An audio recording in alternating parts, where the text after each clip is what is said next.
आज राष्ट्रीय पंचायतीराज दिवस एवं ए पंचायतीराज दिवस उपलक्षे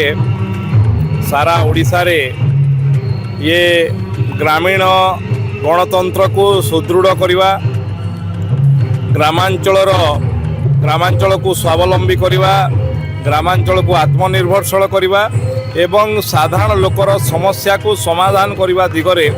पंचायतीराज व्यवस्थार सुदृढ़ीकरण उपरे आज सारा ओडिशा रे कार्यक्रम होची। ओडिशार माननीय मुख्यमंत्री आज बलांगीर जिल्लार ए कार्यक्रम रे उपस्थित अछंती एवं झारसुगुड़ा जिल्ला रे मध्य पंचायत तल स्तर रे पंचायत को मजबूत करवा पंचायत प्रति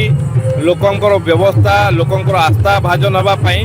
किभली भाव में आगु को काम करा जाय पारे झारसुगुड़ार सर्वांगीन विकास पई से विषय आज आलोचना होती और जातीय पंचायतीराज दिवस उपलक्षे मु समस्त को बहुत बहुत शुभेच्छा अभिनंदन।